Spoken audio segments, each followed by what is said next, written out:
آپ جانتے ہیں کہ حضرت علی المرتضیٰ رضی اللہ تعالی عنہ کی قبر لوگوں کی نظر سے چھپا کے بنائی گئی، اس ڈر سے کہ لوگ آپ کی قبر کو اکھیڑ نہ دیں، کیونکہ خارجی اس قدر جو ہے وہ زور آور ہو گئے۔ اسلام کی تاریخ دردناک ہے۔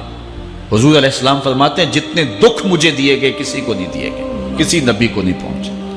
حضرت صدیق اکبر رضی اللہ تعالیٰ عنہ کی 2 سال 2 ماہ 8 دن دور خلافت، آپ کا زمانہ دیکھیں، ٹکنے نہیں دیا گیا، سازشیں، مصائب، اعلان۔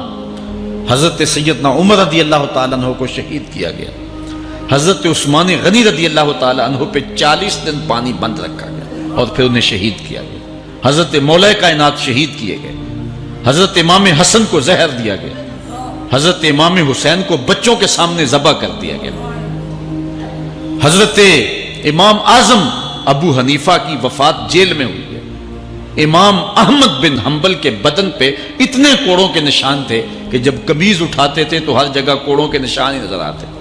امام مالک کو مدینے کی گلیوں میں گدھے کے اوپر بٹھا کے کالا منہ کر کے وقت کے حاکم نے پھرایا۔ حضرت مجدد الفسانی علیہ رحمہ کو گوالیار کے قلعے میں جو ہے وہ قید کیا گیا۔ علامہ فضل حق خیر آبادی کو جزیرہ انڈمان کالے پانیوں کی سزا دی گئی۔ اہل حق کی تاریخ دیکھیں، دردناک تاریخ ہے۔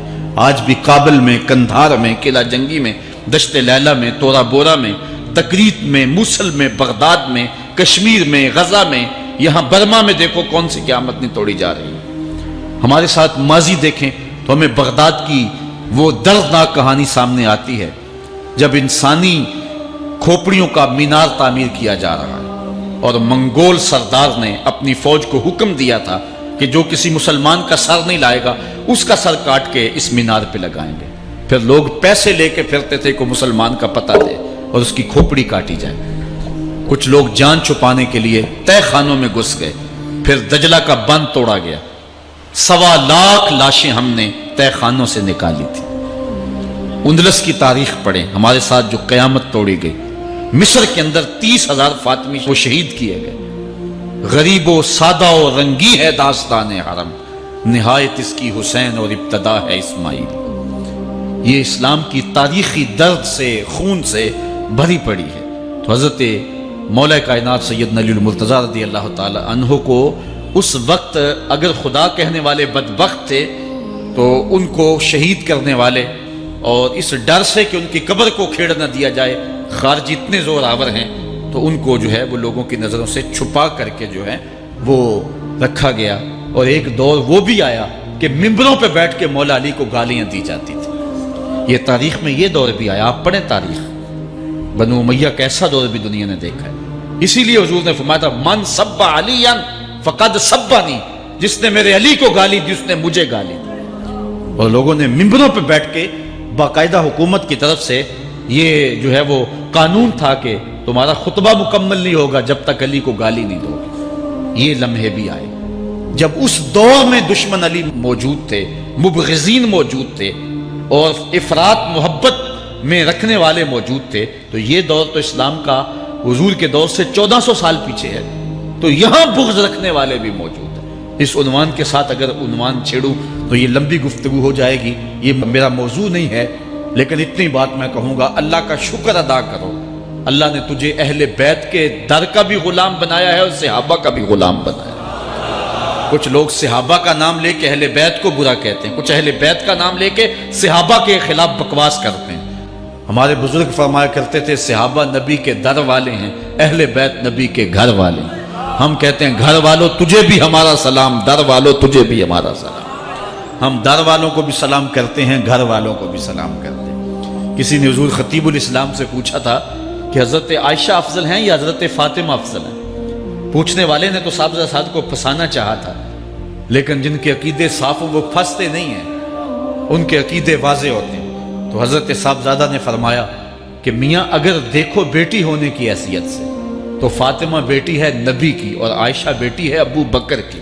ابو بکر کی بیٹی نبی کی بیٹی سے افضل تو نہیں ہو سکتی۔ اور اگر دیکھو بیوی ہونے کی حیثیت سے فاطمہ بیوی ہے علی کی اور عائشہ بیوی ہے نبی کی۔ علی کی بیوی نبی کی بیوی سے افضل تو نہیں ہو سکتی۔ تو یہ اپنے عقیدے کو واضح کر دیا۔ اللہ آپ کو سلامت رکھے اور حق کی راہوں کا مسافر۔ حضرت زید بن ارقم رضی اللہ تعالیٰ عنہ روایت کرتے ہیں کہ حضور نے ارشاد فرمایا من کنت مولا ہو فعلی مولا، جس کا میں مولا ہوں اس کا علی مولا ہے۔ حضرت عمران بن حسین روایت کرتے ہیں کہ حضور نے مولا کائنات سیدنا علی المرتضیٰ کے بارے میں ارشاد کیا ان علی منی وانا منہ فہو ولی کل مومن، علی مجھ سے ہے اور میں علی سے ہوں اور وہ ہر مومن کا ولی ہے۔ حضرت ام سلمہ کہتی ہیں کہ میں نے حضور سے سنا ارشاد فرماتے تھے لا یحب علی منافق ولا یبغضہ مومن، علی سے منافق پیار نہیں کرتا اور مومن بغض نہیں رکھتا۔ اور ایک حدیث میں حضور نے فرمایا من سب علی فقد سبنی، جس نے علی کو گالی دی اس نے مجھے گالی دی۔ حضرت مولا کائنات رضی اللہ تعالی عنہ کے حوالے سے ایک فرمان سن لیجئے اور میں اپنے مضمون کی طرف آتا ہوں۔ حضرت مولا کائنات کی ذات کو حضور نے معیار بنایا۔ مسند امام احمد بن حنبل میں روایت ہے، مشکات میں روایت ہے، نہج البلاغہ میں اور باقی کتابوں میں کہ حضرت علی المرتضیٰ فرماتے ہیں کہ حضور نے مجھے دیکھ کر کے کہا کہ اے علی تیری مثال حضرت عیسیٰ علیہ السلام کی ہے کہ ان کی وجہ سے ان کے معاملے میں آ کے دو لوگ برباد ہوئے۔ ایک وہ لوگ جنہوں نے اتنی محبت کی کہ ان کو ابن اللہ، اللہ کا بیٹا کہہ دیا، وہ بھی برباد ہو گئے۔ اور دوسرا گروہ وہ کہ جنہوں نے ان کے ساتھ بغض رکھا اور ان کی ماں پہ تہمت لگائی، وہ بھی برباد ہو گئے۔ حضور نے یہ ارشاد کر کے فرمایا، حضرت علی فرماتے ہیں کہ حضور نے کہا یہلک فی رجلان محب مفرط یکرزنی بما لیس فی، اے علی تیرے معاملے میں بھی دو لوگ بربادی میں مبتلا ہوں گے۔ ایک وہ لوگ جو اتنا پیار کریں گے کہ وہ کہیں گے جو تو نہیں ہوگا، اور دوسرے ومبغض یحملہ شنآنی علی ان یبہتنی، اور دوسرے وہ جو تیرے ساتھ بغض رکھیں گے اور بربادی کے راستے پہ چلیں گے۔ تو دونوں گروہ جو ہیں وہ بربادی کی راہوں کے مسافر ہو گئے۔ ایک نے محبت کی اور اس قدر محبت کی کہ وہ کہا جو حضرت علی نہیں تھے۔ حضرت مولا کائنات کے زمانے میں کچھ لوگ آپ کی دہلیز پہ آئے اور کہا یا علی انت ربنا انت خالقنا انت الہنا، اے علی تم ہمارے رب ہو، تم ہمارے خالق ہو، تم ہمارے معبود ہو۔ تو حضرت علی المرتضیٰ نے فرمایا کہ استغفر اللہ، اللہ تعالیٰ جل شانہ ہی خالق ہے اور وہی مالک ہے اور وہی معبود برحق ہے۔ انہوں نے پھر یہ بات کہی، تو جب تیسری مرتبہ کہا تو حضرت علی نے ان کی گردنیں کاٹ دی۔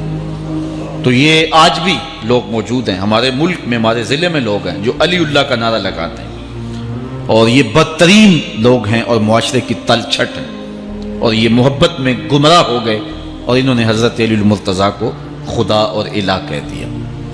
دوسرا طبقہ ہے جو حضرت علی المرتضیٰ کو الہ اور خدا تو نہیں کہتا، لیکن انہیں نبیوں سے افضل مانتا ہے۔ بلکہ شیخ محدث دہلوی علیہ رحمہ نے تحفہ اثنا عشریہ میں باقاعدہ اس قول کو بیان کر کے اس کی تردید کی ہے کہ جو ایک طبقے کا خیال ہے کہ حضرت جبرائیل علیہ السلام کو نبوت دینے میں غلطی لگ گئی تھی، وہ دینی تھی حضرت علی کو اور دے گئے حضور کو، تو آپ نے اس کا رد کیا ہے۔ ایک طبقہ نبیوں سے حضرت علی المرتضیٰ رضی اللہ تعالیٰ عنہ کو افضل مانتا ہے، اور یہ طبقہ بہت سارا پایا جاتا ہے۔ میں نے اپنے ان کانوں سے جو ہے یہ باتیں سنی ہوئی ہیں، اور آپ نے بھی سنی ہوئی ہوں گی کہ نبیوں سے حضرت مولا کائنات کو افضل مانتے ہیں، اور یہ بھی گمراہوں کا ٹولہ ہے۔ تیسرا طبقہ وہ ہے جو نبیوں سے افضل تو نہیں مانتا لیکن معصوم مانتا ہے، یہ گمان کرتا ہے کہ حضرت علی رضی اللہ تعالی عنہ بھی اس شان کے مالک ہیں جو معصومیت کی شان انبیاء علیہ السلام کو دی گئی۔ یہ 12 امام اور 14 معصوم کا لفظ آپ نے سنا ہوگا، ہمارے جاہل مولوی بھی بول دیتے ہیں بعض کا، معصوم صرف انبیاء کی ذوات ہے۔ اولیاء اہل بیت محفوظ ہیں، معصوم نہیں ہیں۔ معصوم صرف ذوات انبیاء ہیں، اور یہ انہی کا اعزاز ہے، ان کے علاوہ یہ اعزاز کسی اور کو حاصل نہیں ہو سکتا۔ چوتھا طبقہ وہ ہے کہ جو حضرت علی المرتضیٰ رضی اللہ تعالی عنہ کو حضرت ابو بکر و عمر رضی اللہ تعالی عنہما سے بھی افضل مانتا ہے۔ خود مولا کائنات نے فرمایا کہ جو لوگ مجھے شیخین سے افضل کہتے ہیں میں ان کے اوپر وہ حد جاری کروں گا جو ایک جھوٹے پہ جاری ہوتی ہے۔